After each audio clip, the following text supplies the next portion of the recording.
What's up, YouTube? VP Blocker here, back with another video. Been making a lot of content because I know a lot of people are kind of nervous on what's going on in the economy, but I just want to give a breakdown. I'm not going to ask you to like, I'm not going to ask you to subscribe. If you like the content I'm putting out, like, subscribe in the middle of the video or the end of the video. Spread the word about my channel, small channel, trying to grow it. Not a financial analyst, not a guru, but just someone who's made a lot of mistakes and doesn't want a lot of my blockers to go through the same things. Now, here it goes. I got an alert yesterday from Ally Bank saying that they're raising my interest rate on my savings account from 0.50 to 0.60. Now, I don't keep a lot of money in that account because that account pretty much just has $2,000 for like an emergency, and that's it.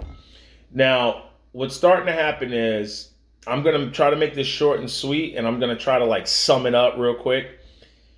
Now, I'm a longshoreman. I work on the docks where the containers come in and the containers go out. We're starting to slow down. There's not as much volume coming in anymore like there was before. Okay? So that tells me people aren't spending the way they were spending before. We're getting off earlier. That means we don't got to stay as late because the volume isn't as much. Less cars are coming in. Cars coming through your ports too. Now, when they raise interest rates, the reason why they raise interest rates and all this stuff, it comes down to they're trying to make you believe that you can get more for your money. If you notice, when interest rates come down, people put their money in the markets.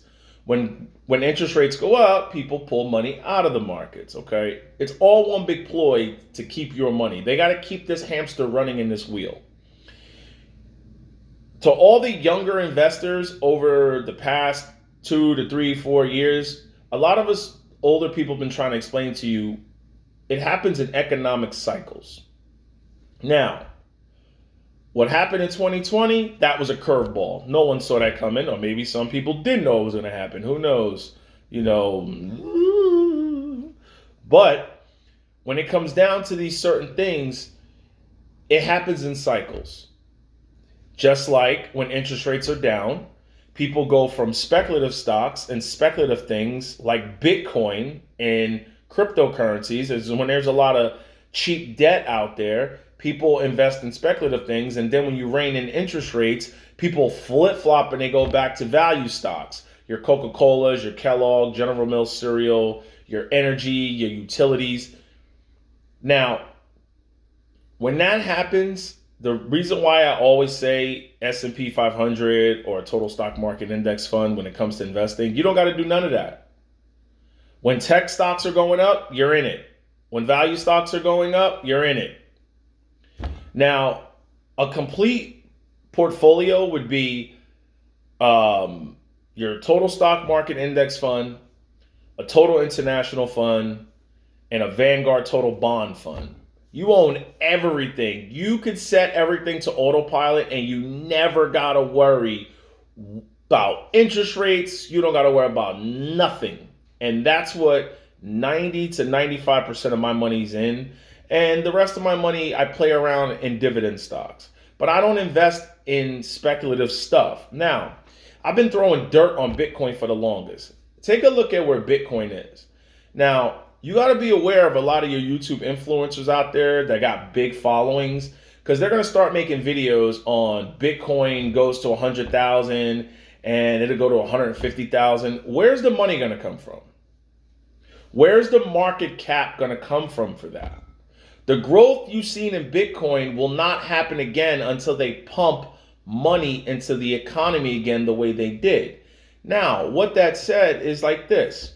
If you got a big YouTube influencer and he's been telling you or she's been telling you to buy crypto and buy all these speculative cryptocurrencies that they've been dollar cost averaging, or they dumped a lot of money, guess what? They're down half or more than half.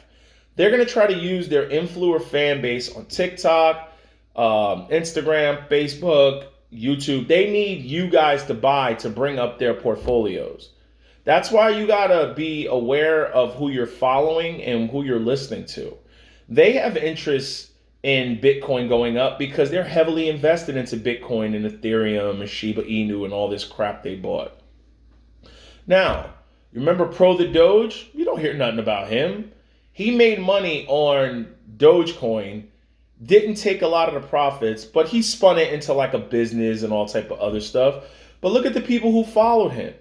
What did Dogecoin get up to? Like 74 cents? What is it at right now? 14 cents? 15 cents? So if you listen to him before that whole Saturday Night Live thing with Elon Musk, you're in the hole right now. So what you want to do is really don't rush retirement. It's okay to think about the future. It's okay to invest. It's actually really good to invest and worry about your future. But you don't want to skip these great years. These are our golden years. You know, I'm 41 years old. When I'm 42, I can't get 41 back. Your mind and your health should be the most important thing. You set your money on autopilot. Now, people keep saying that there's a recession coming, right? There's a recession. Well, if there's a recession coming, who's going to buy Bitcoin and cryptos that aren't worth anything that you can't use for anything? Now, you're always going to have somebody to hop out and say, but you can use it for this and this. You can't really use it for everyday stuff. I'm going out right now to get a shirt dry clean, go to the gym, get gas, and go to the ATM, right? Probably got to go to the ATM in that order. Well, first, because these other places, they don't take Bitcoin. And if they don't have a debit card machine, they take cash. So when you're investing in speculative things, I've been putting on this channel for a long time. Don't invest in things that don't pay you.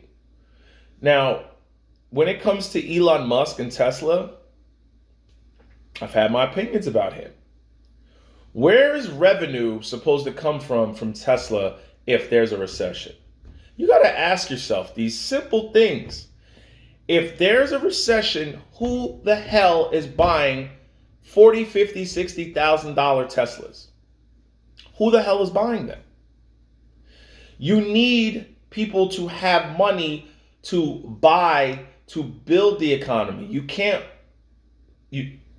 stimulate the economy with money that nobody earned and worked for.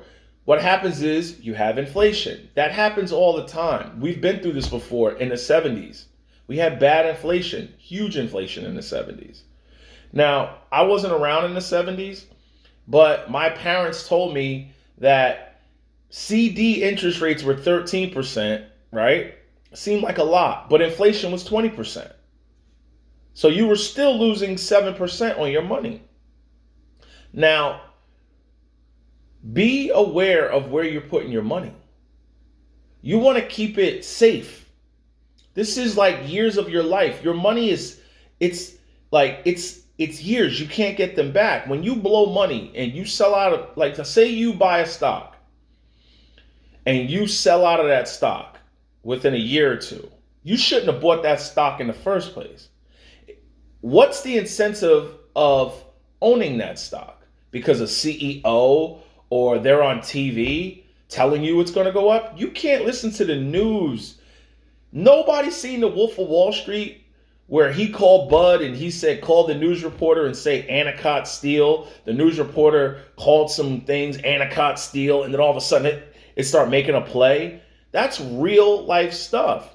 Now, when you get these big hedge fund managers and these big index, not indexes, these big hedge fund managers and these big actively managed funds, like, you don't think they call someone like, let's see, Elon Musk. Hey, I'm thinking about buying 200 million shares of Tesla.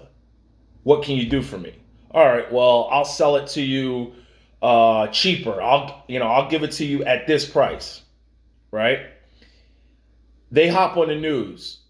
Bill Ackman's, whatever the hell, or who, I have no clue who some of these hedge fund guys even are. They just bought 2 million shares of Tesla. Hertz just bought, they just ordered 100,000 things of Tesla. You go out and you throw your money in. You're paying premium dollars for that stock. Okay? When that stock goes up, guess what? They can move that 2 billion or 2 million shares of Tesla that they just bought. They'll move that out to the next stock and say, yep, we went up 8%. We made 8% on this for our shareholders, and they're out. They're gone on to the next thing, and you're left holding the bag. So don't invest in things that aren't going to pay you. If you want to get into real estate that's physical. You can actually get passive income out of that. If you want to invest in dividend stocks, make sure you do your research on great dividend stocks. If you want to do big growth companies, leave them in your index fund. They're in your index fund. If they're not performing, your index fund gets rid of it. You don't got to do nothing. You don't got to do all this software and analytics and I'm doing research on that. You got a life to live. So just let that sink in. I hope this helps you. I'm a normal person, normal worker, just like you, trying to get to the goal of living a great life and reaching where I want to be. And I want to reach there with my family and my friends. And I want you guys to reach it with your family and your friends. Now, all these YouTube influencers out here, 20 years from now, you're not going to really be paying attention to them. It's like your new hottest rapper, okay? They're hot for a while, but then when you grow up, they don't mean anything to you. So they're going to be okay. Are you? Keep listening to them. They're going to be fine. Are you going to be okay? Who's going to take care of you? Call your favorite YouTube influencer and say, hey, I messed up on my investing following you. Can you help me out with my bills? Call them and see what they say. So, no regrets. Like, subscribe if you made it this far. Have a great day.